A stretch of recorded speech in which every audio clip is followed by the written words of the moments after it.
Mes frères et sœurs en Christ, que Dieu vous bénisse, c'est une joie d'être assemblés. Il y a des parents dans cette assemblée, il y a des parents, et certainement il y a des jeunes gens qui aspirent aussi à être des parents dans cette assemblée.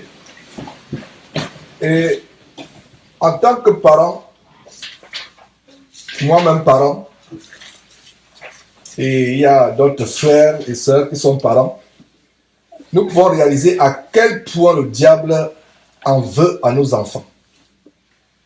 Nous pouvons réaliser comment le diable poursuit nos enfants tous les jours. Comment le diable veut les arracher. J'aimerais passer du temps dans la parole de Dieu ce matin avec vous pour vous montrer l'un des plus grands combats dans lesquels les parents s'engagent. Les parents s'engagent. Et j'avais encore une conversation avec un frère hier qui m'a tellement choqué. Ce frère qui a un enfant dans une école, l'enfant a moins de 5 ans. Et selon ce que me racontait ce frère, pendant que nous conversions hier, je conversais avec lui, il est allé récupérer l'enfant à l'école et la maîtresse lui fait comprendre que ton enfant s'est mis à pleurer parce qu'il voulait danser les ballets avec des filles. Il était le seul garçon dans ce groupe de filles qui voulait danser les ballets. L'heure est grave. Vous vous rappelez l'histoire dans Jude, comment le diable disputait le corps de Moïse. Avec qui? Avec l'ange. Et nous pouvons voir comment Moïse était déjà mort. Moïse étant déjà mort, l'ange disputait le corps de Moïse avec le diable. Cette histoire me rappelle nos enfants. Nos enfants sont tiraillés entre le diable et Dieu. C'est pour cela que nous avons cette grande promesse en Proverbe chapitre 22, nous reviendrons là-dessus, je crois au verset 6. Instruis l'enfant selon la voie qu'il doit suivre, devenir grand, il ne s'en détournera pas. Là, je viens de vous citer Proverbe chapitre 22, verset 6. Instruis l'enfant selon la voie qu'il doit suivre, il ne s'en détournera pas. Je reviens donc sur cette histoire du frère. Le frère dit à la maîtresse, je pense que je devrais voir ça avec mon épouse. La maîtresse insiste, il dit, mais il pleurait, il faut le laisser danser avec, faire les balles avec les filles. Elle a insisté, elle a vu visiblement, la maîtresse a vu comment le frère, en tant que parent, était réticent. Elle a insisté, et ce qui était tellement choquant, elle finit par dire au frère, il faut laisser les enfants faire ce qu'ils veulent. Et là, c'est un des principes que nous avons aujourd'hui diaboliques dans cette société aux États-Unis. Nous sommes do as thou wilt. Do as thou wilt. Il y a même des rappeurs américains abominables qui ont chanté ces choses. Et fais ce que tu veux. Elle a insisté, le frère est parti. Le frère lui a dit non, je ne pense pas que ce soit. Enfin, je vais discuter avec ma femme. Elle a insisté, non, il faut le laisser danser dans ce groupe de ballet où il est le seul. Elle lui a dit, il dansait, mais il dansait comme un homme. Et le frère a dit, c'est la même chose que moi, à savoir que voilà comment, si on n'est pas vigilant, on livre l'enfant à les esprits d'homosexualité, l'enfant devient un sodomite plus tard. L'heure est grave, mes frères et sœurs. Et en tant que parent, moi-même parent, j'ai expérimenté comment le diable fait exactement ce qu'il a fait contre Gabriel, disputer le corps. C'était un corps mort. Mais nous avons encore des enfants qui sont vivants. C'est notre responsabilité en tant que parents, mes frères et sœurs, de réaliser d'abord le combat féroce qui se passe entre nous et le diable s'agissant de nos enfants. C'est un combat féroce. La première étape de la délivrance, c'est de réaliser qu'il y a un combat qui a cours. Je pense que cette exhortation nous édifiera, nous parents, et vous jeunes gens qui aspirez à être des parents plus tard. Il faut vous rendre compte que le diable en va à nos enfants. Et la Bible va nous montrer cela. La Bible dit nous n'ignorons pas les desseins de l'ennemi. Beaucoup de chrétiens fonctionnent comme si le diable n'existait pas. L'une des grandes critiques que je reçois, c'est Georges, tu exagères, tu vois le diable partout. C'est normal que je vois le diable partout, frères et sœurs. Pourquoi? Sur la base d'Apocalypse chapitre 12, verset 1 à 12, si vous lisez cela, mais je cite le verset 12 qui dit « Malheur à vous, terre, et vous qui habitez sur la terre. Pourquoi? Parce que le diable est descendu sur vous, agité d'une grande colère, et sachant qu'il ne reste combien de temps? Peu de temps. Alors, les frères qui disent, genre, tu vois le diable partout, voilà une réponse. Le diable est descendu sur vous. Mes frères et sœurs, le diable n'est pas encore en enfer. Ce serait une bonne nouvelle si le diable était en enfer. Parce qu'en enfer, il sera enchaîné. Donc, ceux qui voient, qui ont les visions de l'enfer ou le paradis, où le diable a pu torturer les gens, c'est les visions inspirées par les démons. Parce que le diable ne sera pas en enfer, lui-même souffrir en enfer et torturer les gens en enfer. L'enfer a été créé comme un endroit de punition du diable et les anges déchus qui ont voulu arracher le trône à Dieu dans cette guerre épique, dans ce combat épique qu'Apocalypse chapitre 1 raconte. Il y a eu guerre au ciel. Apocalypse chapitre 12 à partir du verset 1 nous raconte comment il y a eu guerre au ciel. Michel et ses anges combattirent contre le dragon. Et le dragon combattit aussi. Et en passant, quand je parlais tout à l'heure de l'archange qui disputait le corps de Moïse avec le diable, comme le diable, c'est justement le guerrier en chef, le général en chef de l'armée céleste de Dieu qui est qui? Michel ou Michael. Alors, il y a eu guerre, Michel a remporté la guerre qui a eu au ciel, et un tiers des anges ont été chassés avec Satan sur terre. Ce serait une bonne nouvelle si Satan était en enfer, parce qu'il sera enchaîné. Donc si vous suivez un témoignage comme quoi, il y a des démons qui sont là avec des fourchettes, en train de piquer les parties sexuelles, les gens qui commettaient la fornication, en train de mordre les gens, en train de scier les gens, la peau ici, le corps se constitue ici. Ça c'est des fictions. Je pense que ce serait plutôt dit de Hollywood. Mais dans la réalité, ce n'est pas cela. L'enfer est un endroit de punition. Le diable ne sera pas en charge de l'enfer. Le diable, c'est Dieu qui va jeter le Satan dans l'enfer. Et il ne sera pas là en train de se réjouir, en train de torturer les chrétiens. Il faut comprendre que l'enfer n'a pas été créé pour nous. La Bible dit clairement que l'enfer a été créé pour le diable et ceux qui sont révoltés dans la mutinerie céleste. Alors il a été jeté sur terre. Donc le diable n'est pas présentement en enfer. Il est où? Lisez Job chapitre 1 verset 1. Satan, d'où viens-tu? De me balader, de me promener, parcourir la terre. Job chapitre 1, Job chapitre 2. Il parcourt la terre. Donc, vous qui dites que, pas vous ici, des gens qui pensent que je vois le diable partout, c'est normal. Il est sur terre. Malheur à vous, terre. Et vous qui habitez la terre, le diable est descendu sur vous, agité d'une grande colère, sachant qu'il ne reste peu de temps. Et nous avons aussi ce verset qui dit que le diable, c'est celui qui a la puissance de l'air. Il a l'air où? Sur terre. Il n'y a pas d'air sur la lune. Ces gens qui disent qu'ils sont allés à la lune alors qu'ils ont fait des choses au studio quelque part à Arizona. On vous montre le drapeau américain planté qui bouge, il y a le vent qui fait. Il y a le vent sur la lune. Il n'y a pas le vent sur la lune. Enfin, fermons la parenthèse, revenons sur les vraies choses. Donc, mes frères et sœurs, le diable a la puissance de l'air. L'air est où sur terre? Le diable est sur terre.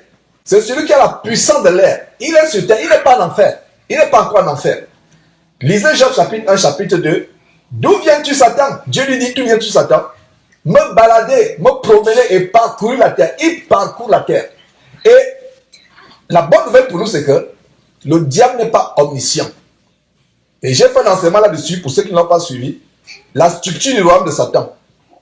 Le diable n'est pas omniscient. Il n'est pas omnipotent. Seul Dieu est omniprésent et omnipotent. Omniscient aussi. Qu'est-ce que l'omniscience? L'omniscience, c'est la capacité de voir au même instant tout ce qui se passe à travers le monde.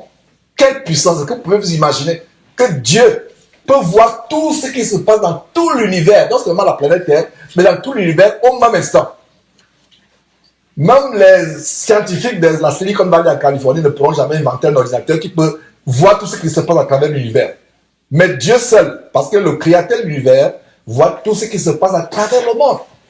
Alors, Dieu est omniscient, il est omniprésent, Dieu peut être partout au même moment. Mais le diable, il n'est pas omniprésent, c'est-à-dire qu'il n'est pas partout au même moment. Comment le diable peut être partout au même moment? C'est par la structure de son royaume, par les catégories. Il y a les démons, il y a les anges de chute, il a les relais. C'est comme par exemple un général d'armée qui peut avoir les informations sur le territoire de l'ennemi à cause du relais des informations. Le général a celui des colonels, le colonel a celui des capitaines, le capitaine a celui des adjudants, sergents jusqu'au caporal, etc., etc. Voilà comment se passe la structure du royaume de Satan. Et revenons sur ce que j'ai dit, je vous assure qu'en tant que parent, nous avons, moi particulièrement, j'ai réalisé à quel point le diable en veut à nos enfants pour les détruire. Et l'exhortation d'aujourd'hui, c'est nous montrer comment d'abord prendre conscience de cela. Nous n'ignorons pas les desseins de Satan. La Bible dit, mon peuple est détruit parce qu'il lui manque la connaissance. Vous pouvez prendre ce verset dans Osée chapitre 4, verset 6.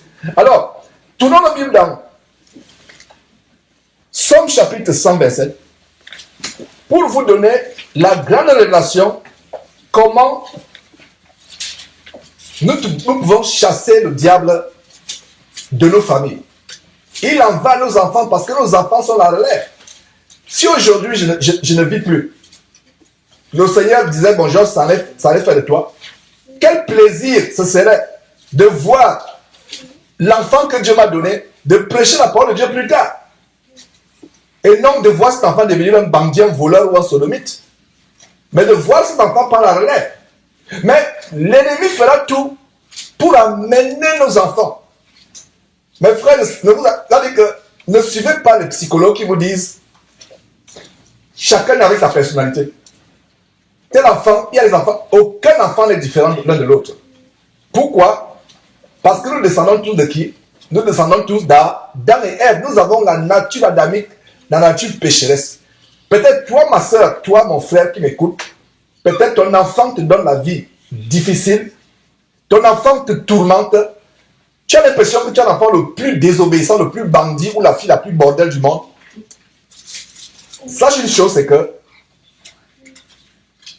cela vient de notre ancêtre Adam et de sa femme Ève. Nous sommes issus. Les enfants ne sont pas différents l'un de l'autre.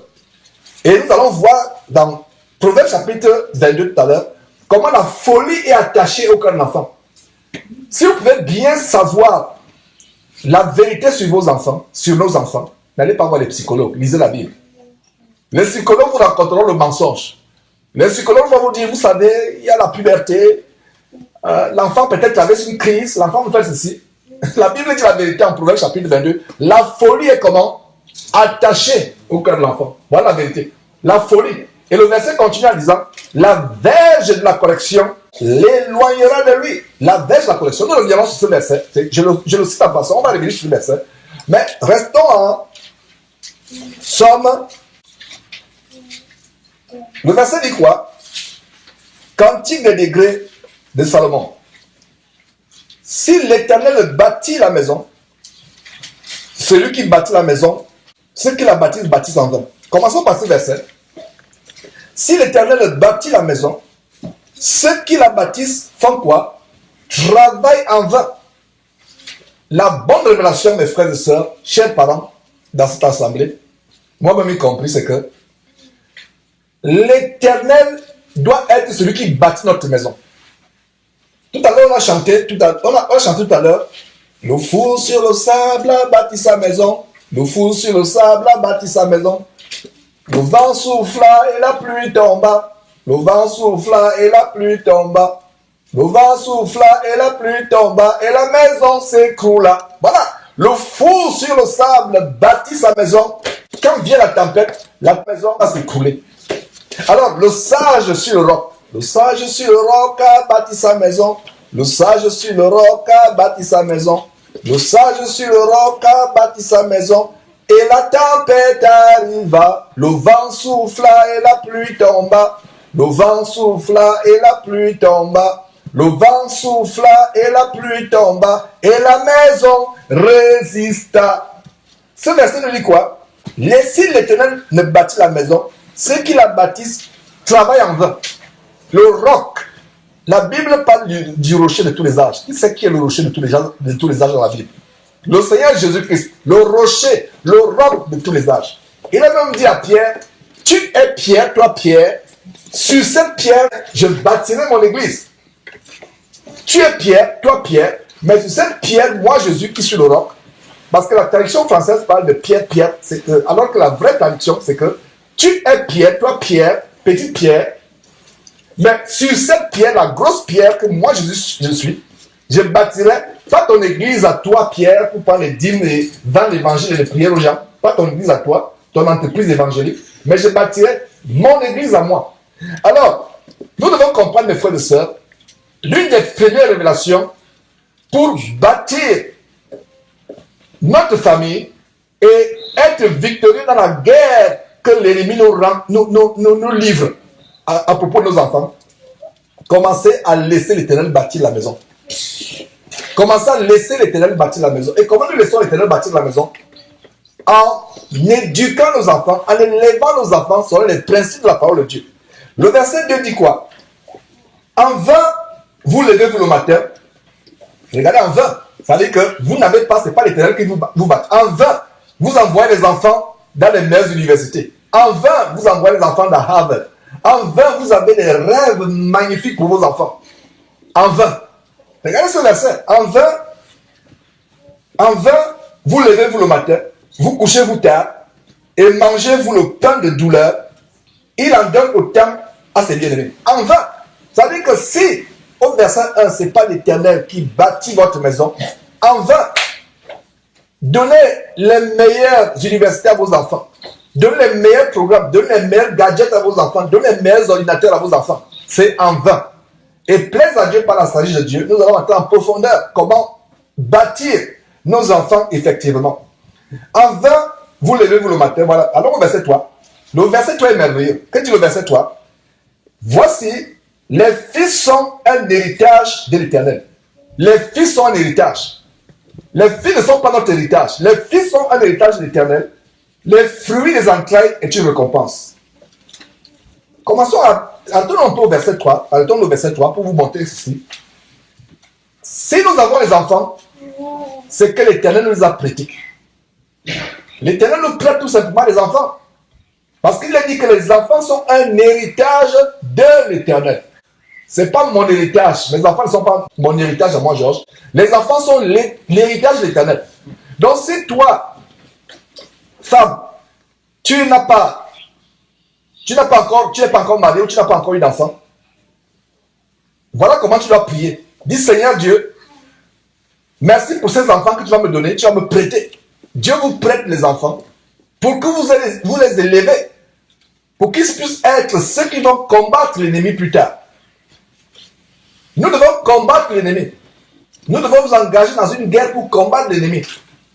Et le combat, Dieu attend à ce que les jeunes gens soient forts. Et cet enseignement va ouvrir une grande porte sur la jeunesse. La jeunesse, c'est les enfants et les adolescents. Dieu voudrait que la jeunesse soit forte. Nous devons être forts. Voyons ce verset. Le verset 3 dit, voici, les fils sont un héritage de l'Éternel. Le fruit des entrailles est une récompense. Le fruit des entrailles, c'est une bénédiction pour une femme d'avoir des enfants. La Bible dit le fruit des entrailles, c'est une récompense. En même temps que c'est une récompense, comprenez que c'est l'héritage de l'Éternel. Dieu ne fait que nous prêter les enfants qu'il nous a donnés. Et c'est une responsabilité par rapport aux enfants que Dieu nous a donnés. Parce que parents, nous devons comprendre que les enfants que nous avons, Dieu nous les a prêtés. Et si nous comprenons cela en tant que parents, ce sera quelque chose de très grand. Imaginez-vous que Donald Trump vienne et dise, Vanessa, occupe-toi de mon garçon. Parce que Mélania et moi, nous sommes tellement occupés par les choses de la Maison Blanche. Vanessa, tu vas t'occuper de cet enfant comme tu déjà, tu vas t'occuper de cet enfant plus que toi-même. J'imagine. Selon le monde. Selon le monde. Parce que tu as dit que c'est l'enfant du président. Qu'en est-il des enfants que Dieu nous prête? Parce que nos enfants ne sont pas nos enfants. Ce sont nos enfants, c'est parce que ils sont de notre semence.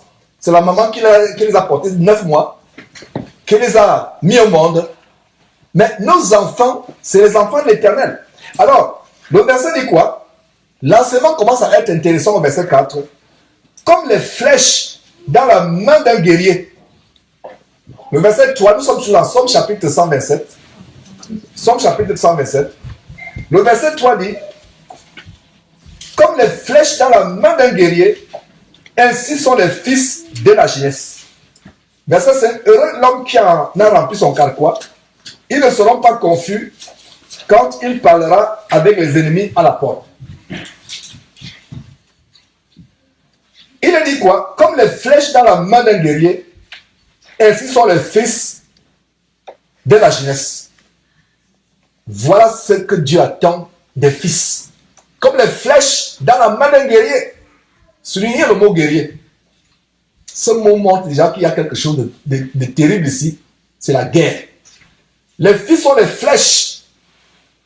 Oh, parents, que ce serait une honte et un déshonneur d'avoir des enfants qui, non pas ne sont pas, qui, au lieu d'être des flèches, sont plutôt des couteaux en papier, des couteaux en carton.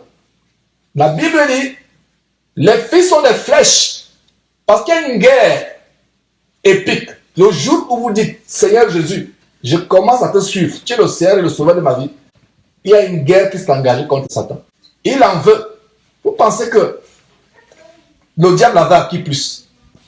Le diable, c'est que ceux qui ne sont pas à Christ, ipso facto, c'est-à-dire qu'automatiquement, ceux qui ne sont pas à Christ appartiennent au diable.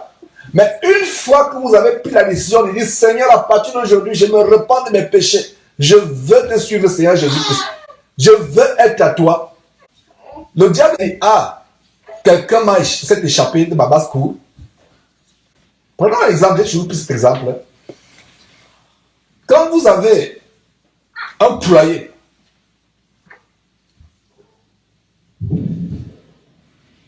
disons que vous avez une dizaine de poules ou 20 poules dans votre poulailler, et une poule s'échappe. Est-ce que vous allez courir après les poules qui sont dans l'enclos? Pas du tout. Vous allez courir après quoi? Celle qui s'est échappée.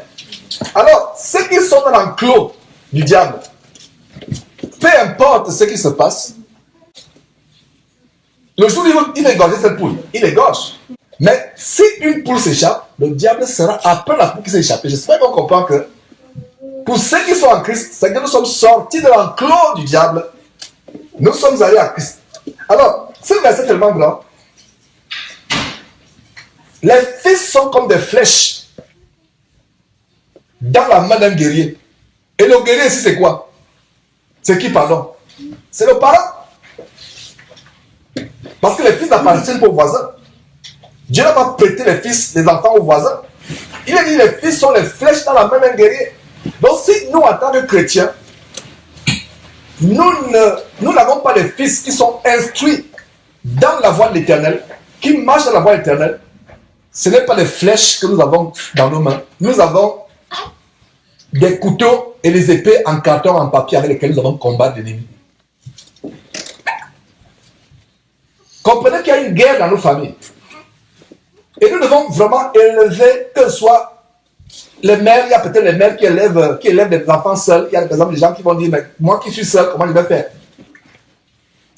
Je ne suis pas supposé enseigner la parole de Dieu, mais comment je vais faire pour amener mes enfants, mes fils à être des guerriers? Nous reviendrons là dans quelques minutes. Alors, ce verset qui dit, les fils sont les flèches. Élevons nos enfants à être des véritables flèches pour combattre l'ennemi. Élevons nos enfants, aiguisons nos enfants. Le fer aiguise le fer. Ce n'est pas l'argile qui aiguise le fer. Ce n'est pas un morceau de bois qui aiguise le fer. Si nos enfants sont des flèches, aiguisons nos enfants avec les marteaux de la parole de Dieu. Et une des manières d'aiguiser les enfants, ça commence d'abord par la parole de Dieu. Parce qu'il y a deux manières d'aiguiser les enfants, physiquement et spirituellement parlant. Physiquement et spirituellement parlant. Et c'est ainsi que je vous amène à Proverbe chapitre 6, plutôt chapitre 22, pour vous montrer les stratégies d'aiguiser les enfants. Donc, Proverbe chapitre 22 nous dit quoi? J'aimerais que nous relions ces versets comme les mains d'une chaîne. J'aimerais que nous relions ces versets comme les mains d'une chaîne. Somme chapitre 127 nous dit que les fils sont comme les flèches dans la main de l'Éternel. Un guerrier, même un chasseur, quand il a des flèches, à force d'utiliser ces flèches ont besoin d'être aiguisées, n'est-ce pas? Ces flèches ne doivent pas être émoussées. Elles vont s'émousser, elles vont l'usure, imagine quand elles ne sont pas utilisées, elles vont se rouiller. Elles vont se rouiller, elles vont s'émousser. Alors, si nos fils sont des flèches dans la main du guerrier, dans la main des parents, ça veut dire que nous devons aiguiser nos enfants. Afin qu'ils soient tranchants, afin qu'ils soient bien aiguisés, tellement pointus, comme on dit en anglais, sharp, pour pouvoir transpercer l'ennemi. Alors, comment aiguisons-nous nos enfants? La grande révélation sur comment aiguiser nos enfants, c'est en Proverbe chapitre 22. On va voir 3 versets. Ça commence d'abord par la parole de Dieu. Il a dit, instruis l'enfant selon la voie qu'il doit suivre, et quand il sera vieux, il ne s'en détournera pas. Le verset 6, Proverbe chapitre 22, verset 6. C'est la première étape, comment aiguiser les enfants. Il y a une étape physique et une étape spirituelle. Commençons par l'étape spirituelle. L'étape spirituelle d'aiguiser les enfants, c'est instruire l'enfant selon la voie qu'il doit suivre. Devenu grand, il ne s'en détournera pas. Chers parents et chers futurs parents ou parentes, ceci est une promesse. Dieu a promis qu'instruire l'enfant selon la voie qu'il doit suivre. Instruire, ne te fatigue pas. Instruire l'enfant selon la voie qu'il doit suivre. Devenu grand, il ne s'en détournera pas. Ça, c'est une très, très grande promesse. Pour ma part, je crois véritablement que cette promesse n'échoue jamais. Si on a fait notre part, bien de fois, nous les parents, nous avons défailli à nos responsabilités.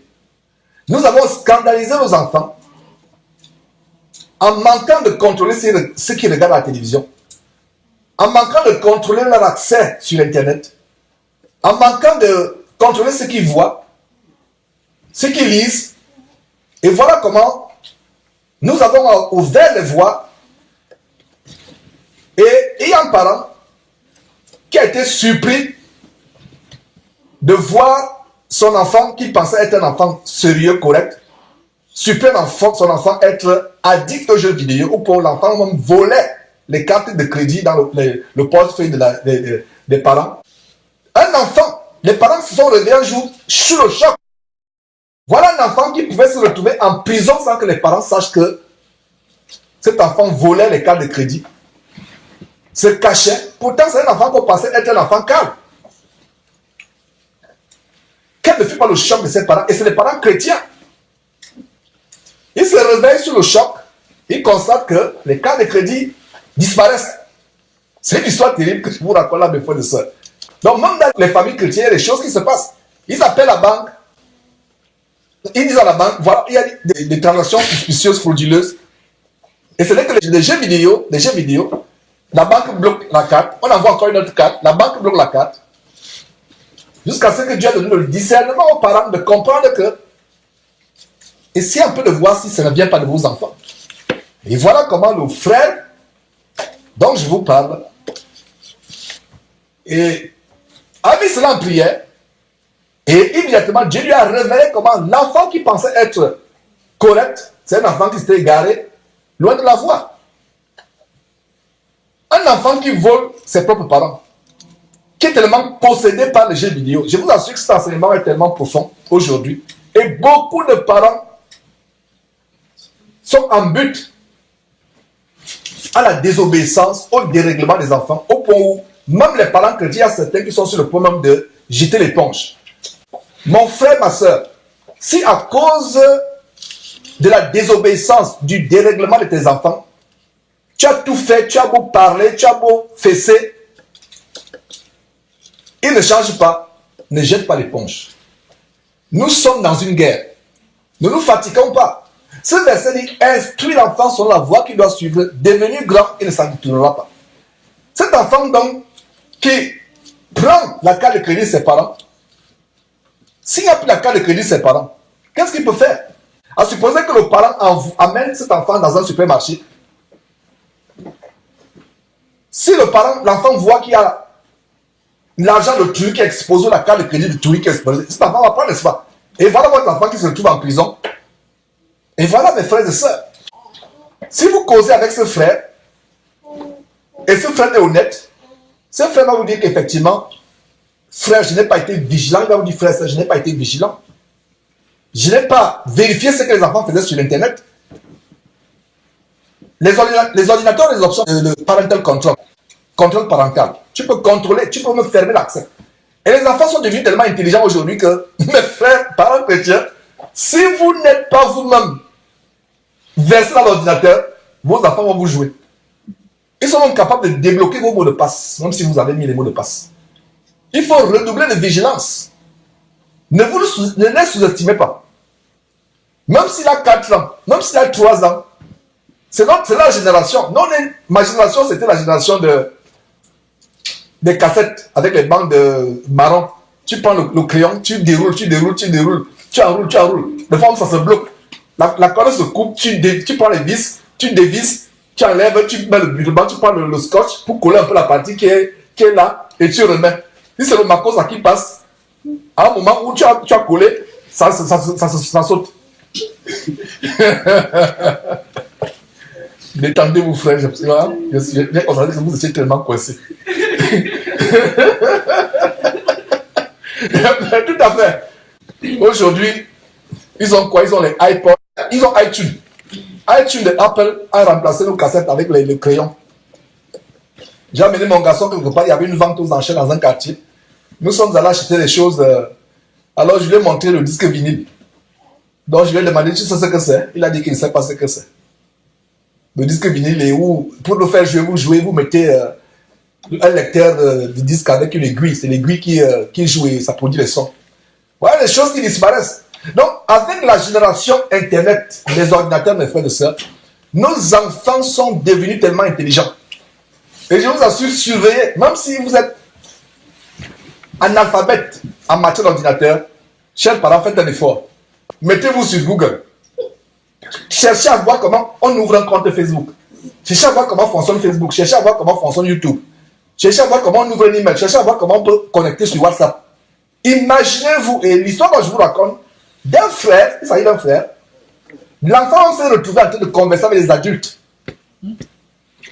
Avec des adultes. Et envoyer des photos, des invitations à des femmes correspondant avec les prostituées. Un tout petit enfant. Donc, regardez un peu ça à quoi on expose les enfants. Et il est question, mes frères, de comprendre que nos enfants, le verset, retournons la parole de Dieu, verset 3, il a dit, les fils sont les flèches. C'est un bonheur d'avoir un fils. Pourquoi? Je ne dis pas que les fils c'est mauvais. Mais un fils qui porte la parole de Dieu, c'est la fille qui porte la parole de Dieu. C'est le fils qui porte la parole de Dieu. Imaginez, vous avez un fils qui n'est pas une flèche, qui est plutôt un couteau en carton. Il ne vous reste plus que les yeux pour pleurer. Mais si vous avez un fils qui est une flèche aiguisée, prêt à combattre l'ennemi, et moi particulièrement, je mourrais dans la joie, mon cadavre sourirait si je mourrais sachant que j'ai laissé un fils qui a une flèche aiguisée, prêt à attaquer l'ennemi, à combattre l'ennemi comme son père a passé le temps à faire. Ce serait une joie. Mais mon visage, le visage de mon cadavre serait déformé. J'enterrerais le sujet des morts et il y a une grimace de douleur sur mon visage si je laissais un enfant qui n'est pas une flèche aiguisée, mais qui est quoi? Une mauviette, spirituellement parlant. Un couteau en papier. Frère, prenons conscience aujourd'hui de ce que nos enfants, les fils, il n'est pas que Georges est misogyne. S'il était misogyne, il devait être l'homme le plus malheureux du monde parce que j'ai 3 filles. Mais c'est une façon de dire que le fils qui est supposé porter la parole de Dieu. Mais les filles sont aussi merveilleuses parce que, mes frères et sœurs, j'ai une épouse merveilleuse. Vous qui êtes ici à Houston, vous m'êtes témoin de comment elle est un soutien pour moi dans ce ministère. Elle a un soutien, ça n'a pas d'aujourd'hui. un grand soutien, parce que si elle n'était pas là, mes frères et sœurs, ce serait, peut-être Dieu aurait pourvu quelque chose, mais je rends grâce à Dieu, je sais qu'elle est là. Donc, je ne dis pas que je déteste les femmes. Au contraire, mais je vais vous dire que pour ce qui est la parole de Dieu, nous devons savoir quelle est la place de l'homme, quelle est la place de la femme, quelle est la place des enfants. Donc, les femmes ne peuvent pas enseigner la parole de Dieu, mais elles ont une place importante. Et il y a des gens du monde qui disent souvent, derrière un grand homme se cache une femme. Et je vais vous dire aujourd'hui, et d'ailleurs à vous les histoires, je n'ai même pas besoin de vous dire, que derrière le serviteur inutile de Dieu que je suis, se cache cette sœur que vous voyez, qui est d'une grande aide, qui peut me consoler, qui peut m'apporter le réconfort quand je me sens abattu, quand je me sens, j'ai même l'impression que je vais me décourager. Parce que vous ne pouvez pas savoir la tristesse que ça vous fait, que vous prêchez l'évangile, mais le péché ne fait que ça croît dans le monde. Vous dénoncez les faux pasteurs, ils ne font que naître comme les champignons tous les matins. Ça crée quoi? Ça crée le désarroi, ça crée la déception, ça crée l'envie même de se décourager. Mais je rends grâce à Dieu pour cette épouse qui m'encourage, qui me soutient. Et donc, réjouissez-vous, sœurs, vous n'êtes pas inutile. Vous avez un très très grand rôle. Au lieu que les femmes aujourd'hui soient celles qui soutiennent leur mari dans l'ombre, sans qu'on sache, elles veulent être celles qui veulent être devant les projecteurs. Qu'est-ce qui est derrière? C'est l'esprit d'Isabelle. Retournons, mes frères et sœurs, comment bâtir nos familles et aiguiser nos enfants. Alors, nous étions à Proverbe chapitre 22. Il y a deux manières de rendre nos enfants des flèches aiguës. Non, des flèches aiguisées, pardon, des flèches aiguisées et tranchantes. Qui transpercent, c'est-à-dire dès que tu balances sur la lance, le démon, sans sa dose, il s'enfuit. Commençons à le faire. Et la manière par laquelle on les aiguise, c'est d'abord par la parole de Dieu. Il faut beaucoup enseigner la parole de Dieu, passer le temps à partager la parole de Dieu avec nos enfants. Et la plupart d'entre nous le faisons passer, peut-être à cause des occupations, surtout nous qui sommes aux États-Unis ici. Et même moi qui vous parle avec ce ministère que Dieu m'a donné, mes frères et sœurs, c'est ça, si on ne fait pas attention, nous pouvons ouvrir les portes.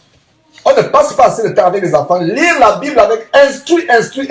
En même temps que tu instruis, mes frères et sœurs, sois aussi vigilant. Je vous le dis, mes frères, l'ordinateur, Internet, voilà l'arme de destruction des enfants. Plaise à Dieu, je mettais l'accent de plus en plus. Ensuite, le témoignage du frère que je viens de vous partager. C'est terrifiant, c'est même effrayant. On a l'impression qu'on veut donner tout à nos enfants. Et je comprends le cœur des pères, même vous, nous qui sommes ici. On veut tellement tout donner. Il faut que l'enfant ait la dernière tablette. Il faut que l'enfant ait le iPhone. Il faut que l'enfant va à l'école. Pour ceux qui vont encore à l'école, nous, nos enfants sont à la maison. Ils apprennent à la maison. Mais pour ceux qui vont encore à l'école, on veut donner la dernière tablette. On veut donner le dernier gadget. C'est bien beau, mais frère, entre faire de vos enfants des flèches aiguës plus tard qui vont combattre l'ennemi et faire de vos enfants des personnes qui feront votre honte plus tard, qu'est-ce que vous choisissez? Je préfère qu'on prive nos enfants de certaines choses, de certains gadgets, mais qu'ils ne font pas honte plus tard en étant des homosexuels, des prostituées, des voleurs, des bandits.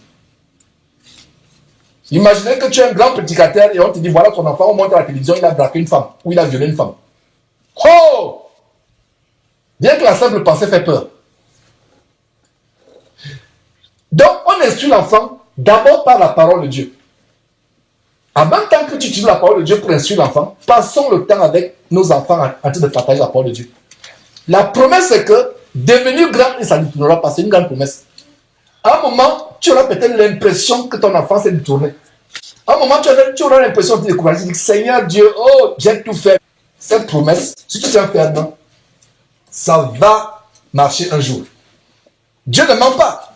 Nombre 23, 19 dit quoi? Dieu n'est pas un homme pour mentir, ni fils d'un homme pour se repentir. Ce qu'il a dit, ne le fera-t-il pas? Ce qu'il a déclaré, ne l'exécutera-t-il pas? Dieu veille sa parole pour l'exécuter. Allez lire Jérémie chapitre 1, verset 12. Jérémie chapitre 1, verset 12 dit, je veille sur ma parole pour l'exécuter.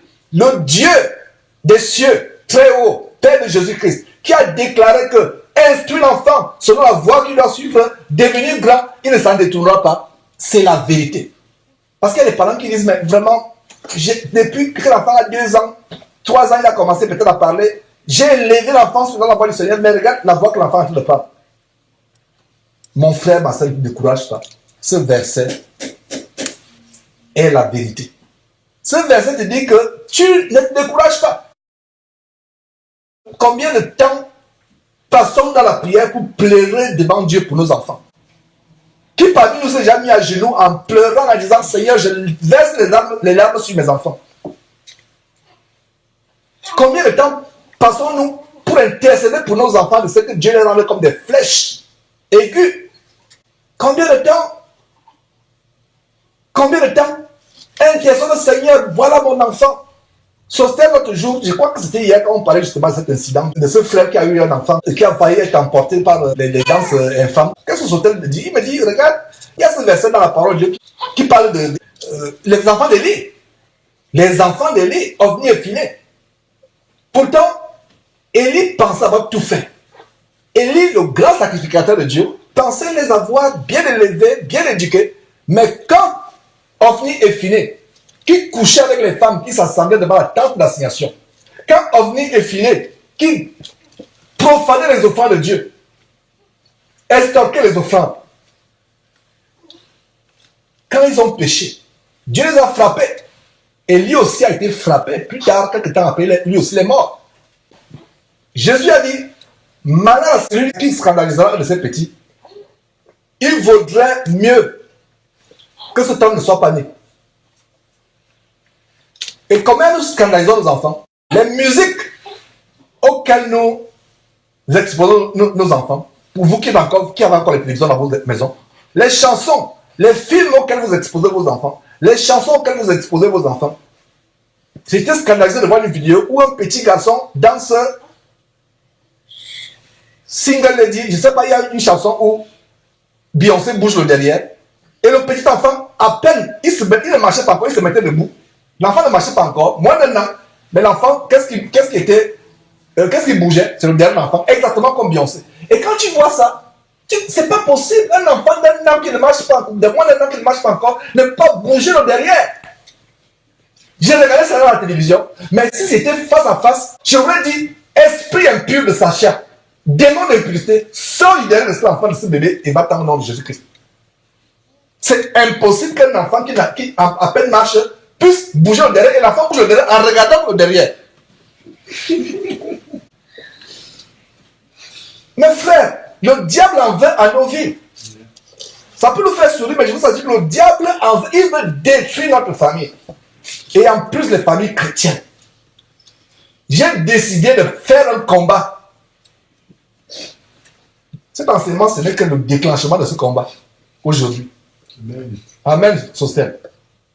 C'est le déclenchement d'un combat. Tu ne détruiras pas nos enfants.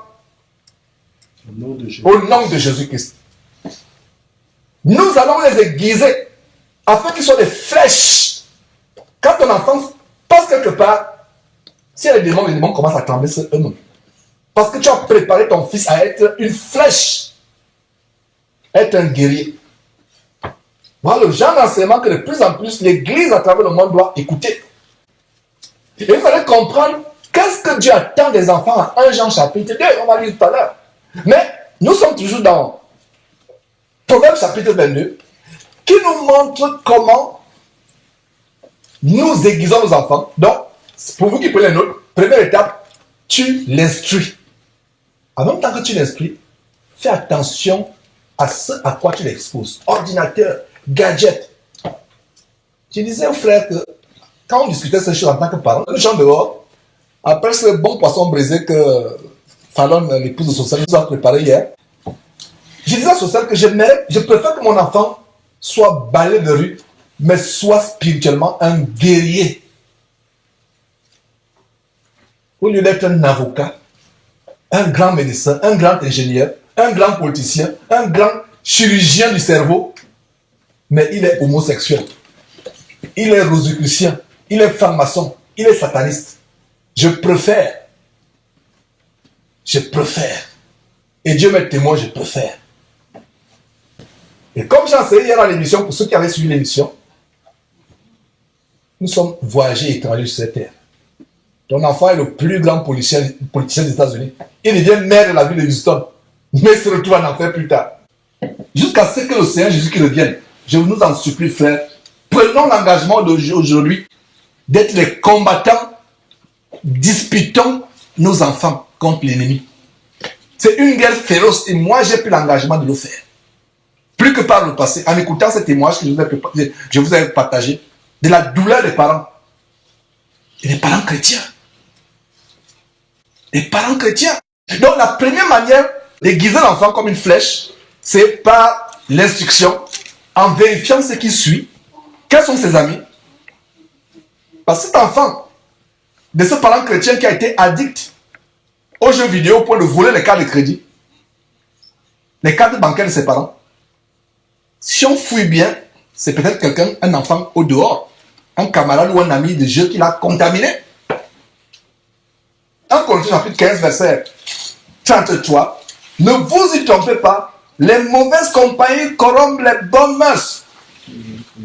Une manière déguiser nos enfants, c'est de contrôler avec qui ils marchent. Quels sont les amis de jeu? Qui sont ces enfants qui viennent jouer avec nos enfants à la maison? Qui sont ces enfants chez qui nos enfants vont passer la nuit? Faites attention où vos enfants vont passer la nuit, mes frères et sœurs. Il y a tellement, je vous assure sincèrement, je vais faire un effort de le raccourcir. On va revenir, il y a tellement de choses à dire. Faites attention, vos enfants vont passer la nuit. Ah, les enfants, même si c'est dans vos propres familles, que la tante dit, je ne suis pas ces pasteurs qui enseignent que non, tes parents veulent te faire du mal. Nous sommes la lumière. On n'a pas à avoir peur de l'ennemi. Mais faisons aussi, soyons prudents. Ta fillette ou ton petit garçon va passer la nuit quelque part. Tu ne sais pas qu'est-ce qui se passe là-bas le week-end. Qui sont ces enfants? Vous ne permettez pas que vos enfants regardent la télévision et les jeux vidéo. Mais là-bas, les jeux vidéo sont autorisés. La télévision est autorisée. Les mauvaises compagnies corrompent les bonnes mœurs. Donc, une chose, je résume, sur la base de Proverbes chapitre 22, verset 6, instruisez les enfants, la parole de Dieu. 1, 2, soyez prudents avec les fréquentations de vos enfants. Vérifiez ce que vos enfants font. S'ils ont accès sur Internet, peut-être qu'ils doivent aller sur Internet, c'est obligatoire à cause de leur école, leur programme scolaire. Mais faites attention. Et beaucoup de parents chrétiens se réveillent un jour, se rendent compte qu'ils ont été avec des étrangers, que les enfants, ils ne reconnaissent plus les enfants, c'est des étrangers. Mais j'étais avec un électricien, je ne reconnais plus mon fils, je ne reconnais plus ma fille, c'est un étranger. Mais nous, quand tu ne reconnais plus ton fils, ta fille, tu sais qui a remplacé ton fils? Vous le savez. Quand tu ne reconnais plus ton enfant, ton neveu, parce qu'il y a aussi des personnes qui ont leur neveu, quand tu ne le reconnais plus, je regarde ma fille comme ça, Rebecca, je ne la reconnais plus. Je la regarde dans les yeux, je ne vois plus ma fille. Si je ne vois plus ma fille, qui a remplacé ma fille dans Rebecca? C'est quelqu'un qu'on doit chasser au nom de Jésus-Christ. Amen. C'est quelqu'un qu'on doit chasser. C'est quelqu'un qu'on doit chasser au nom de Jésus-Christ. Chasser. Voilà comment nous grandissons avec de véritables étrangers. Tu es surpris, tu te rends compte, tu pensais connaître ton enfant. Faisons attention, parents. Tu penses connaître ton enfant, mais tu ne le connais pas. Et j'espère que, et je suis content parce que nous ici, il n'est pas encore tard pour nous. Parce que nous sommes en train de confronter ces choses très tôt. La plupart de nous avons des petits-enfants. Mais pour d'autres frères, par exemple, qui ont les enfants déjà, qui ont atteint 18 ans, c'est difficile. Il est tard. La seule chose, c'est peut-être la prière, je vais revenir là-dessus. Que comment faire quand votre enfant est devenu grand, vous ne pouvez plus rien faire pour lui, parce que vous n'avez pas utilisé la deuxième méthode que je vais montrer, qui est la chicotte. C'est biblique, ce n'est pas Jean qui invente. C'est biblique. Voilà donc la transition vers la deuxième méthode. La deuxième méthode est quoi? Si un verset, un chapitre dans la Bible qui parle de comment élever les enfants, c'est Proverbe chapitre 22. À partir d'aujourd'hui, quand vous pensez le Proverbe chapitre 22 dans la Bible, pensez éducation des enfants. Le verset 6 dit quoi? Instruis l'enfant sur la voie qu'il doit suivre. Et plus tard, ça c'est la première étape, l'instruction de la parole de Dieu. Le verset dit, verset 15, la folie est attachée au cœur de l'enfant, la verge de la correction l'éloignera de lui. Voilà un verset qui ferme la bouche aux psychologues. Qu'est-ce que non, il y a des enfants qui sont spéciaux. Il y a des parents chrétiens qui donnent honte à vous, parents chrétiens, qui allez même encore voir les psychologues pour tirer les problèmes. de comportementaux de vos enfants. Non! Tous les enfants sont issus de l'Adam et Ève. Toi, ma soeur, par exemple, qui m'écoute, peut-être tu n'as pas ouvert ton cœur pour confesser. Tes enfants sont dans le dérèglement. Tu dis par exemple qu'ils sont peut-être pires que d'autres enfants. Ils ne sont pas pires. La Bible dit quoi? La folie est attachée au cœur de qui? Donc tout enfant. Il arrivera un moment, il va voler ton argent. Combien de fois j'ai volé mes parents moi-même? Combien de fois j'ai désobéi à mes parents? Combien de fois j'ai fait les mauvais choix à mes parents? Donc, vos parents, il a dit, la folie est attachée au cœur de l'enfant, la verge de la correction. Il ne s'agit pas de maintenant taper ton enfant avec l'intention de le faire mourir. Mais tu le corriges pour qu'il sente véritablement qu'il a été dans l'erreur et qu'il sente. Quand on parle de fesser, on fesse, les fesses là, on donne les coups de chicotte. Faites des recherches sur internet, vous allez voir que les muscles des fesses ont des nerfs qui relient directement le cerveau. Et le cœur, ça passe par le cœur et le cerveau. Donc quand on tape là, la folie part du cœur. Est-ce que vous voyez ce verset? Est-ce que vous comprenez comment la parole de Dieu est merveilleuse? Parce que la Bible dit ici que la folie est attachée au cœur de l'enfant, au cœur. La verge de la correction. Donc quand tu tapes là, sur la fesse, ça passe sur ce cœur. Tu sens comment l'enfant sent la chicotte. Vous ne pouvez pas comprendre si vous n'avez pas été fessé. On me dit, mais Georges, pourquoi tu le dis, tu l'expliques si bien? Parce que j'ai... Ça, c'est le verset que mon père appliquait étant pas catholique. Étant catholique, merci, Sostel. Il y a une chose que je vais vous dire. J'ai souvent dit aux frères que rendez grâce à Dieu si vous avez été dans une famille où on vous a bien discipliné. Et quelqu'un qui n'a pas connu la discipline du père et de la mère ne va pas connaître la discipline de Dieu. Et s'il connaît la discipline de Dieu, vraiment, c'est une grâce exceptionnelle. Je reprends quelqu'un qui n'a pas connu ce que c'est la discipline. Parce que la Bible, l'apôtre Paul parle de discipline. Il dit quoi? Durement son corps et le tient assujetti. Beaucoup de chrétiens ne sont pas disciplinés parce qu'ils n'ont pas expérimenté la discipline dans les parents. Mon père était catholique, donc il n'a pas eu l'opportunité de m'enseigner, de faire la première stratégie. On appelle ça stratégie de Proverbe 22:6. Donc, dans cette communion plus tard, en tant que parent social, si Ephraim n'obéit pas, il dit seulement social. Stratégie 2. Proverbe 22:15. Il y a une situation, quand je te regarde, ça m'a dit Proverbe 22:6. On se comprend.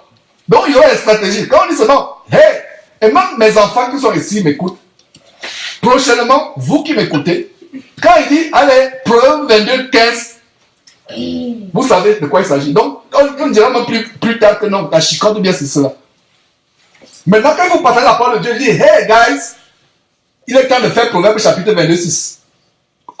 Donc, quand il dit Proverbe chapitre 22:6, ils doivent amener la Bible. Mais quand quelqu'un est coupable de dérèglement, il dit seulement Proverbe 22:15. Il m'a mis ça seulement que c'est. Ah? Amen, c'est ça? C'est run. Proverbe 22:6. Et vous voyez comment la parole de Dieu est merveilleuse. Et ça vous fait sourire, n'est-ce pas? Nous qui sommes ici aux États-Unis, corriger son enfant est devenu un crime. Comprenez pas mal, frère. Quand vous corrigez votre enfant, il ne s'agit pas d'avoir le désir de meurtre dans. C'est avec amour. C'est-à-dire que si vous le faites, il faut que l'enfant sente aussi que si tu le fais, c'est parce que tu veux son bien. Beaucoup de parents qui n'ont pas utilisé la stratégie, on va parler de stratégie désormais. Les parents qui n'ont pas utilisé la stratégie, beaucoup de parents chrétiens, je parle des chrétiens, les gens du dehors, ils sont du dehors, ils ne connaissent pas encore la parole de Dieu, et nous prions que Dieu puisse les toucher.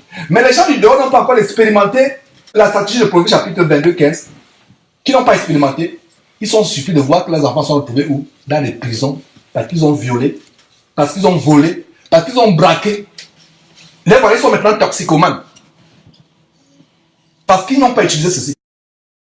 Dans les écoles, c'est un crime d'utiliser la stratégie de Proverbe 22:15. C'est un crime. Et qu'est-ce que nous voyons dans ça? C'est une autre guerre que le diable livre à la communauté chrétienne à travers le monde. Enlevez ce verset de la Bible. enlever, je suis sûr que les gouvernements vont imposer une nouvelle Bible où ils vont enlever les choses qui vont contre leur agenda, comme l'homosexualité, comme la corruption des enfants. Ils vont enlever, ils vont dire que si vous voulez avoir les Bibles éditées, imprimées, faites ceci. Et mes frères, ça peut vous sourire ou bien, mais je vous dis, ça va arriver. Parce qu'ils vont dire que ça nous gêne tellement que nous voulons une nouvelle Bible. Donc pendant qu'il est temps, conservez déjà votre sorte de Bible. Et vos 2, 3 Bibles, 4 Bibles pour votre famille et vos proches, gardez-les. Parce qu'il y a des Bibles où il n'y aura même plus, tu lis comme ça, tu ne vois plus, il n'y a plus. Proverbe chapitre 22, verset 15 qui dit que la folie attachée au cœur de l'enfant, la verge de la correction éloignera l'enfant de lui. La verge de la correction, ça veut dire que quand tu corriges, et vous savez, non seulement pourquoi les faits sont une bonne partie pour corriger les enfants, hein, c'est charmeux. Il n'y a pas de dose que tu vas casser. C'est charmeux. Et non seulement c'est charmeux, il y a des artères ou des veines spéciales qui connectent le cœur et le cerveau. Donc quand tu donnes un coup, et je vous dis, moi j'ai expérimenté, quand tu reçois, et mon père était à la police en passant, donc quand il me mettait à plat ventre, une matraque, je ressentais le cœur, je ressentais ça dans le cœur. Et la folie partait. Chaque fois que je voulais faire le mal, je pense comment ce chicote à travers mes fesses m'a transpercé le cœur. Ma main se retire tranquillement de ce que je voulais faire. Il y a aussi la stratégie de 23-13, qui est comme la stratégie de 22-15. La stratégie de 23-13, c'est n'épargne pas la correction à l'enfant. Si tu le frappes de la verge, il ne mourra pas. Verset 14. En le frappant de la verge, tu délivres son âme du séjour des morts. Dieu ne ment pas. Le séjour des morts, plus tard, c'est l'enfer. Parce qu'il y a d'abord la mort, mais après la mort. Parce que la mort et le séjour des morts seront eux-mêmes jetés en enfer. Donc, n'épargne pas. Et les écoles, les gouvernements vont vous dire que non. C'est une mauvaise chose de corriger les enfants. Je ne parle pas des criminels. Ayant travaillé dans la justice, j'ai rencontré des cas où mes frères et sœurs, il y avait des parents meurtriers criminels. Donc, ne confondez pas. Je ne parle pas des parents criminels.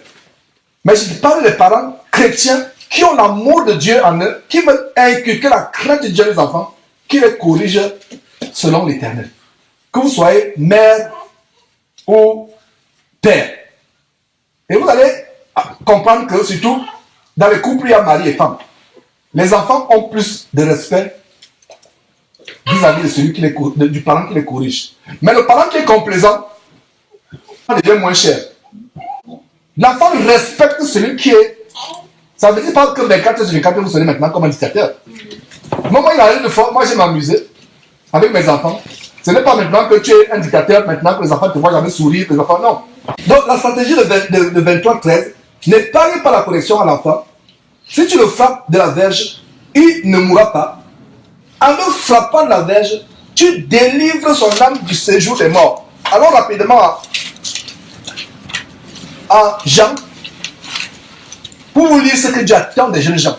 Nous allons doucement vers la fin de cet enseignement. Allons dans Jean, pour voir ce que Dieu attend des jeunes gens, mes frères et sœurs. En Jean chapitre 2, dit quoi? En Jean chapitre 2, à partir du verset 12, lisons à partir du verset 12, regardez ce que Dieu attend des jeunes gens, et ça entre en ligne droite avec Somme chapitre 127 qui dit que les fils sont des flèches dans la main d'un guerrier. Et le guerrier, c'est le Père. Quelle joie de voir que mon enfant est un guerrier combat. Oh là là, le jour où mon fils et moi, nous serons debout à chasser les démons d'une personne, je serai content parce que j'aime chasser les démons. Vous ne savez pas cela. J'aime quand un démon me chasse avec plaisir. Mais on a fait socialité avec témoin. La maison commence à se remplir. À l'époque, on pensait même aller avoir aussi une église bâtiment. Quelque part. Je convoitais même déjà un bâtiment qui était en face. Aujourd'hui, c'est une clinique. Quelque part, là où on habitait avant. Et la maison était pleine qu'on faisait des délivrances hostels. La maison était pleine, les gens venaient.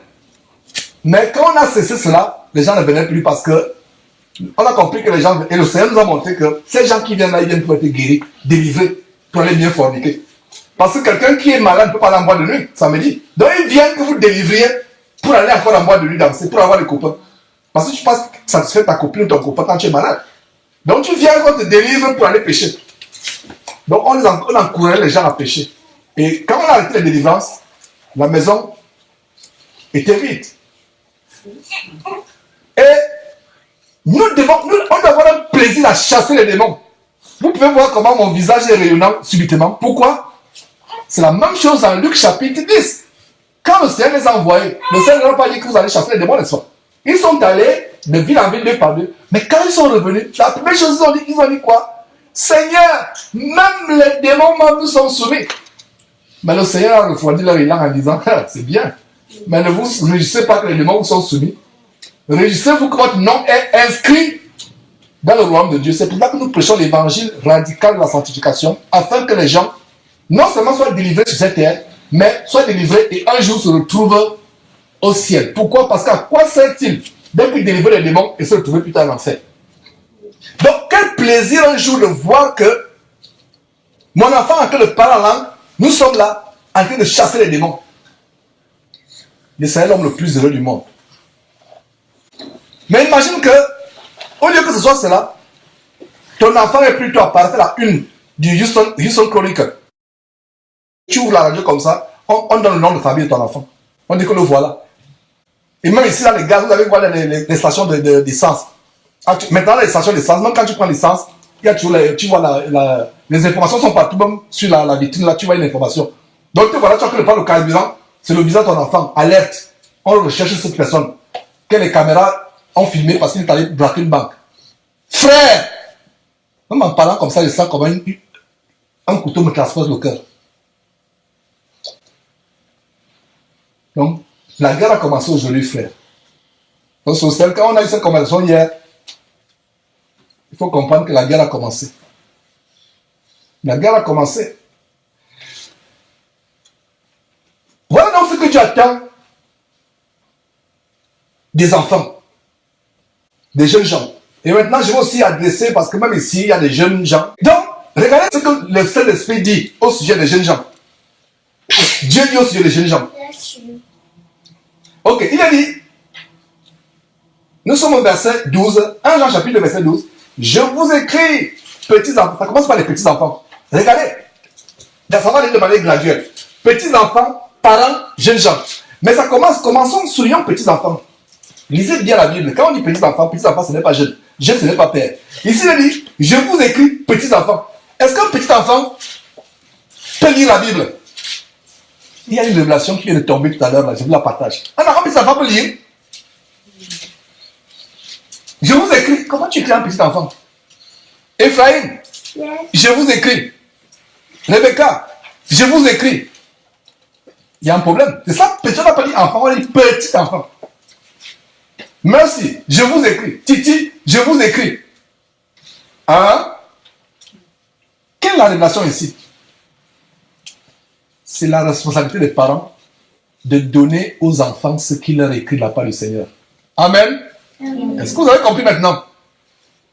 Parce que techniquement, petit enfant ne peut pas lire. Mais malgré cela, Dieu écrit aux petits enfants. Alors si Dieu écrit aux petits enfants qui ne peuvent pas lire, qui est celui qui est responsable de transmettre aux petits enfants ce que Dieu leur a écrit? C'est les parents, n'est-ce pas? Je n'avais jamais compris ça jusqu'au moment où je viens de vous expliquer cela. Que comment Dieu peut écrire aux petits enfants? C'est parce qu'il y a certains qui sont là responsables de donner aux petits enfants ce que Dieu leur écrit. Et qu'est-ce que Dieu écrit aux petits enfants? Je vous écris, petits enfants, parce que vos péchés vous sont pardonnés à cause de son nom. Vos péchés. Je vous écris, Père, parce que vous avez connu celui qui était le commencement. Je vous écris, jeunes gens, voilà, c'est là où je vais venir. Jeunes gens, parce que vous avez vaincu le malin. Voilà.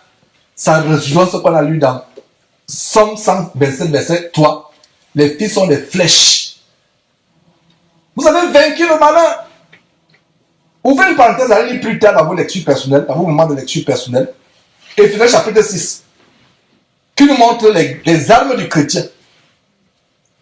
Éphésiens chapitre 6 parle du bouclier de la foi.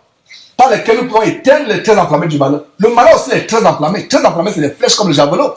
Donc, je vous écris, jeunes gens, parce que vous avez vaincu le malheur. Je vous écris, enfants, parce que vous avez connu le Père. Regarde le verset 14. Je vous écris, Père, parce que vous avez connu celui qui est dans le commencement. Je vous écris, jeunes gens, parce que vous êtes forts et que Dieu demeure en vous. Parce que vous êtes forts et que la parole de Dieu demeure en vous et que vous avez vaincu le malheur. Je le lis. Je vous écris, Père, parce que vous avez connu celui qui est dans le commencement. Je vous écris, jeunes gens, parce que vous êtes forts et que la parole de Dieu demeure en vous et que vous avez vaincu le malheur. Verset 13, jeunes gens, parce que vous avez vaincu le malheur. Verset 14, jeunes gens, parce que vous avez vaincu le malheur. Conclusion, Dieu s'attend à ce que les jeunes gens vainquent le malheur. Dieu s'attend à ce que les jeunes gens triomphent sur le malheur. Dieu s'attend à ce que les jeunes gens soient forts. Et pour être fort, on a parlé de Somme 127, verset 3, qui dit, les fils sont les flèches. Vous voyez comment nous mettions ces versets comme le manque d'une chèvre. Et maintenant, regardez ce qui vient immédiatement après. Jeunes gens. Le verset 15, immédiatement après que Dieu dit qu'il attend que les jeunes gens soient forts, regardez ce qui fait que les jeunes gens ne soient pas forts. C'est le verset 15. Le verset 15 dit, n'aimez point le monde, ni les choses qui sont dans le monde. Si quelqu'un aime le monde, l'amour du Père n'est point en lui. Il est normal que les chrétiens continuent à vivre dans les boîtes de nuit. La Bible dit, n'aimez point le monde. Même si on dit que tu es une Djouksa, comme on dit au Cameroun, ça dit que quand on te voit comme Djouksa, ça dit que tu es comme ça, tu ressembles à une paysanne, c'est pas grave. Je peux être une Djouksa et me retrouver au ciel plus tard. Ça ne veut dire pas que Dieu veut finalement que les sœurs soient une Djouksa, ce n'est pas ça. Mais s'il faut vraiment que tu sois une Djouksa, ça dit qu'on te voit quoi que tu es une paysanne, c'est pas un problème. L'enfer est plein. Ou du moins l'enfer sera plein. Des Nicki Minaj, des Beyoncé, des Jay-Z, des Rihanna, des gens cool, des gens swag. L'enfer sera plein de gens swag. Mais beaucoup de Ndjouksa, les paysans vont se retrouver au ciel. Donc je préfère être au ciel, être une Ndjouksa et me retrouver au ciel. Donc il a dit quoi? N'aimez pas le... Ouais. Je n'avais jamais compris pourquoi le verset n'aimez pas le monde vient après. Jeunes gens, vous avez vaincu le malheur. Et je veux que vous soyez forts. Pourquoi? Qui est celui qui est le plein de ce monde? Le diable, n'est-ce pas? Tu ne peux pas, jeune homme, jeune femme, vaincre le monde, vaincre Satan, si tu aimes le monde. Arrive au point où tu as le dégoût, les passions de la jeunesse. Paul écrivant à un jeune, Timothée était un serviteur de l'Éternel. Il servait à l'Éternel, mais c'était un jeune. Il servait l'Éternel. Suivez très bien. Il servait l'Éternel, mais il était un jeune. Paul lui dit quoi? Fuis les passions de la jeunesse. Les jeux vidéo. Le football. Aujourd'hui, la passion que nous avons, la seule passion, c'est Jésus-Christ. Ce qui fait que je pense, c'est les heures et les heures et les heures, et sur la parole les heures et les heures. C'est qu'il n'y a plus de passion. Dans les trucs boîte de nuit, la télévision, la musique, il y a encore des frères et sœurs dans leur voiture, quand ils conduisent, ils ont laissé le rap. Socialement, on était scandalisés un soir. Deux frères que nous prenons comme des frères, bon, ils ne sont même plus une communauté avec nous. Ils viennent nous rendre visite, on est sortis les accueillir. C'est le rap qui est. Tiens, le rap.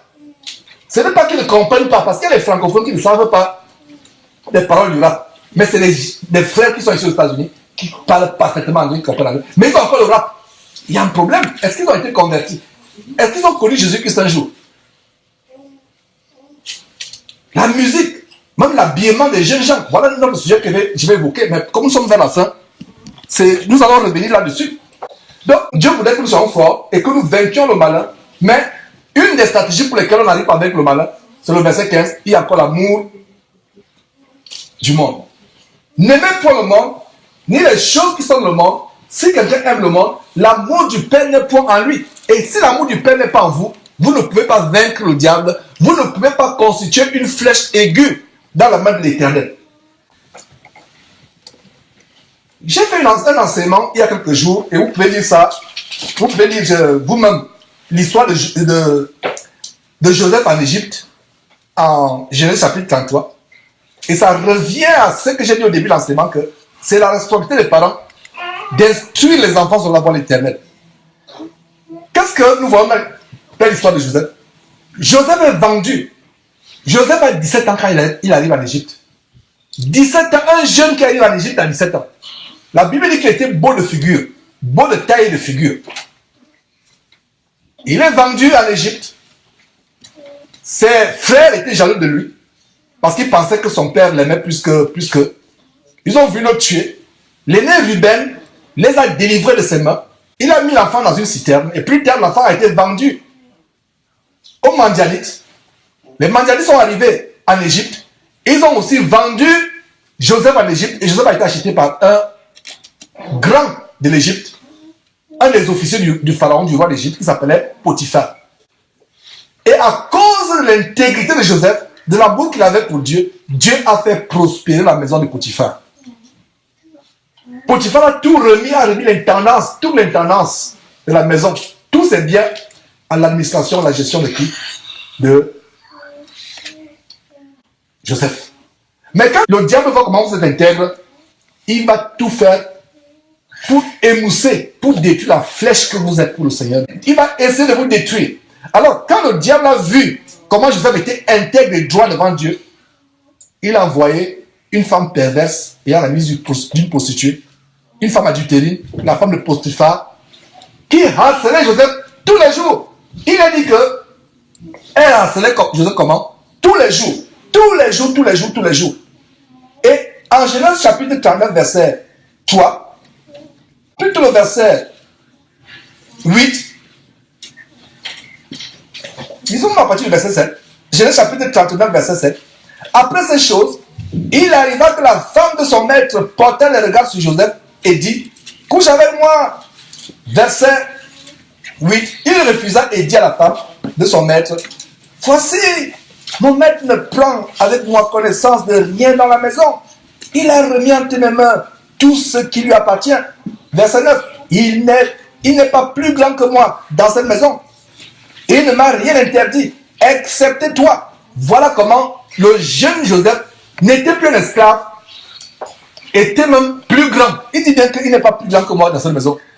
Voilà la révélation, Joseph était devenu même plus grand dans la maison de Potiphar. Et ce qui va arriver plus tard, Joseph sera même plus grand que le pharaon plus tard. À cause de quoi? De l'intégrité. Un jeune homme qui est arrivé à 17 ans, nous avons affaire à un adolescent ici, mes frères et sœurs. Un adolescent. Pourquoi j'ai voulu l'histoire de Joseph? Jacob, son père,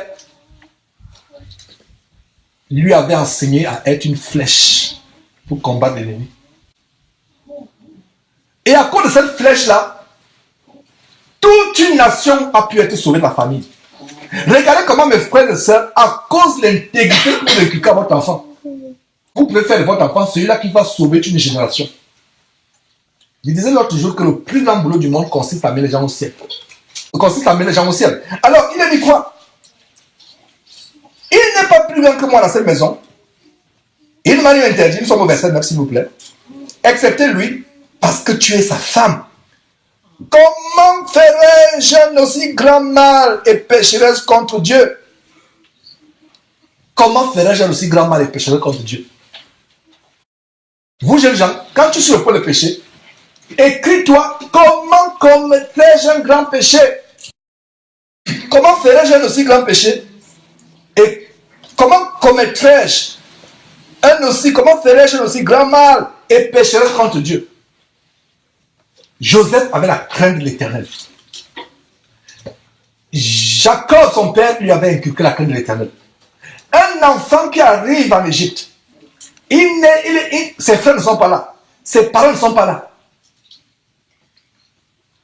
Mais il avait la crainte de l'Éternel. Ses parents ne sont pas là, il avait la crainte de l'Éternel. Comment commettrais-je un aussi grand péché? Et qui lui avait inculqué cette crainte de l'Éternel? La réponse pour moi est simple. Et évidente aussi pour vous, je pense, c'est Jacob. Et c'est ainsi que dans Somme chapitre 127, l'un des descendants de Jacob écrit, les fils sont une flèche dans la main de l'Éternel. Regardez comment Joseph a été une flèche qui a transpercé le ventre de la femme de Potiphar. Beaucoup de jeunes hommes aujourd'hui auraient même commencé à se lécher les babines. Mais Joseph a dit, comment ferais-je aussi grand mal et pécherais contre l'Éternel? Voilà ce que nous devons inculquer à nos jeunes gens. À nos jeunes gens. Et si vous lisez la suite, vous allez voir qu'elle parla tous les jours, elle harcela Joseph, mais il refusa de coucher auprès d'elle et d'être avec elle. Et vous allez voir la suite comment Joseph se retrouve à cause de son intégrité en prison, parce que la femme a menti, il s'est enfui.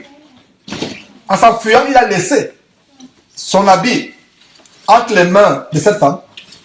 Et en lisant la Bible, il y a beaucoup de péchés. Mais rares sont les péchés où Dieu dit de fuir. Dans 1 Corinthiens, il dit, fuyez l'impudicité, fuyez. C'est ce que Joseph a fait. Il a fui. Donc mes frères, voilà quelques conseils que je voulais vous donner. Et si on peut tout simplement conclure avec Daniel chapitre 3. Nous voyons des jeunes gens.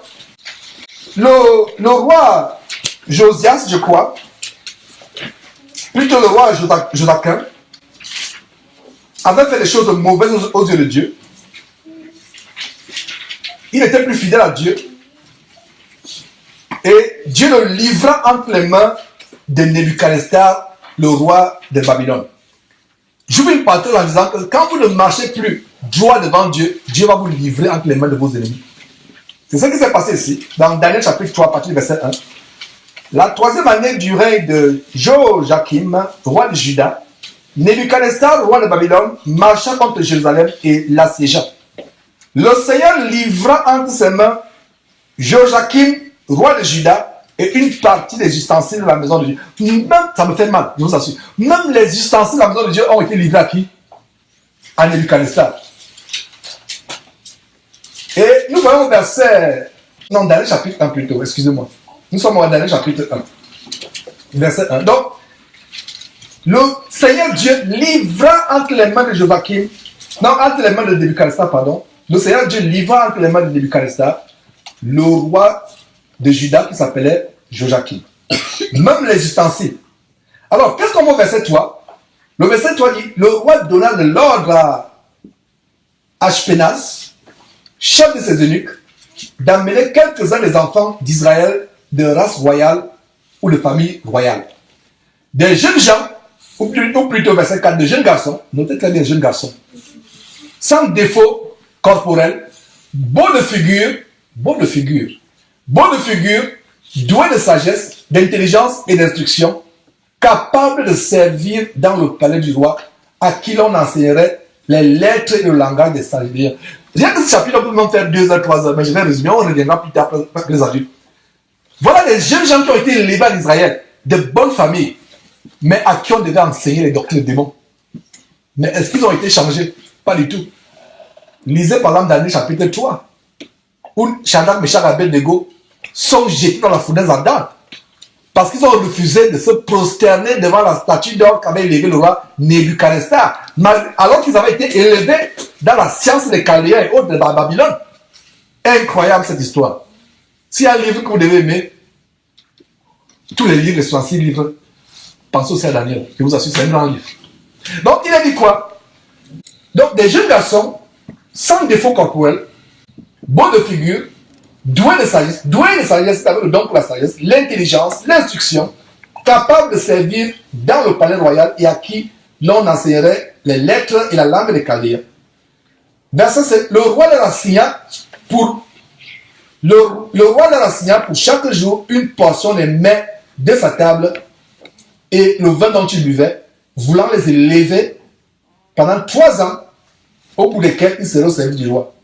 Verset 5, il y avait parmi eux, parmi les enfants de race royale, des jeunes d'Israël, il y avait parmi eux, d'entre les enfants de Juda, Daniel, Anania, Mishaël et Azaria.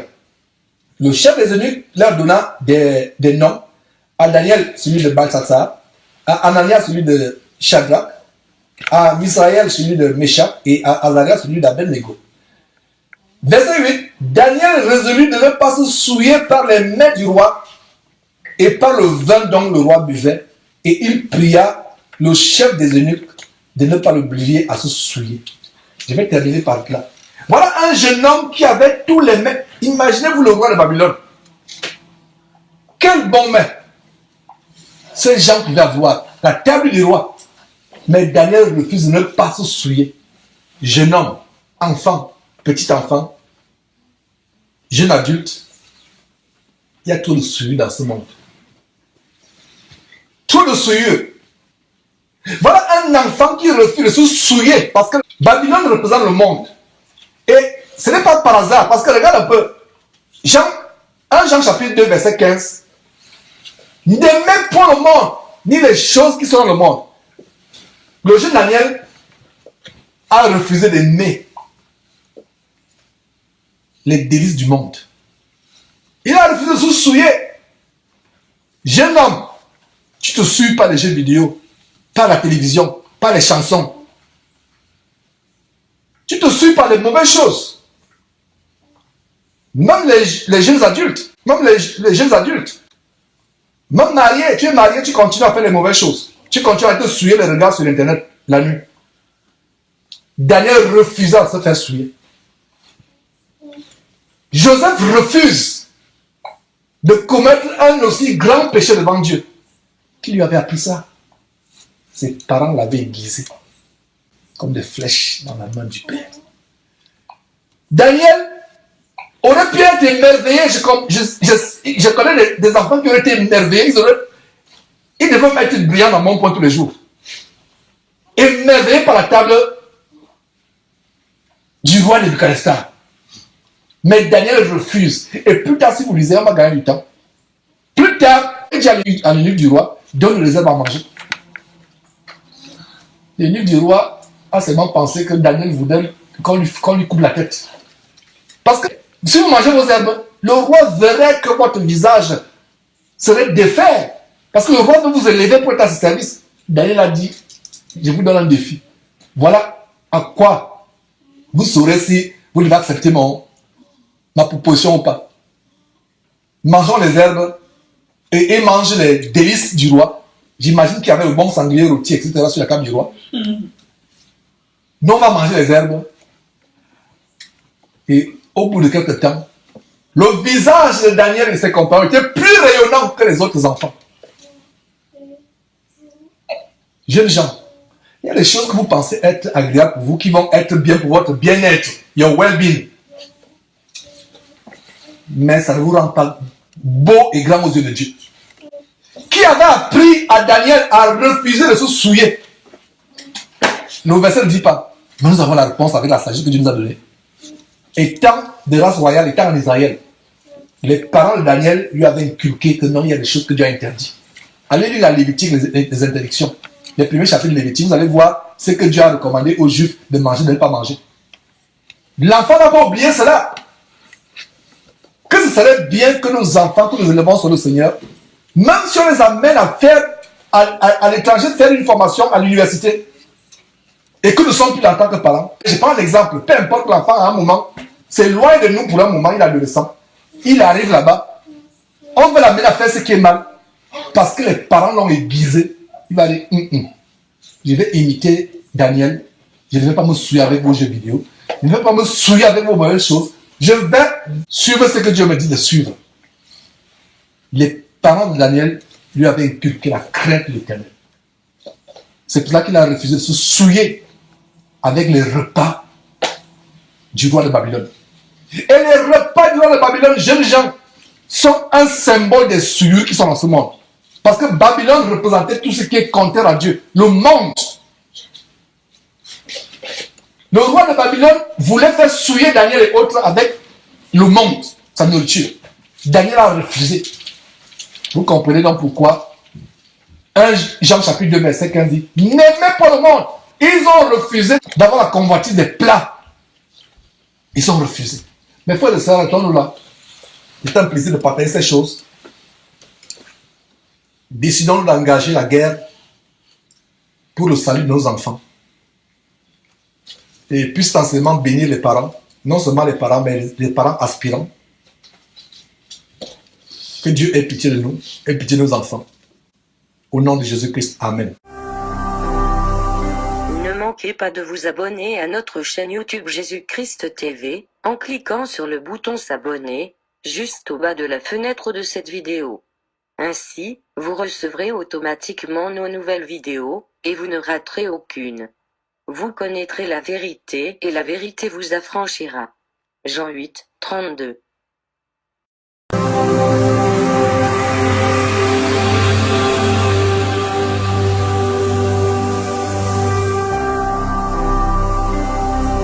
Jésus-Christ TV, vous connaîtrez la vérité et la vérité vous affranchira.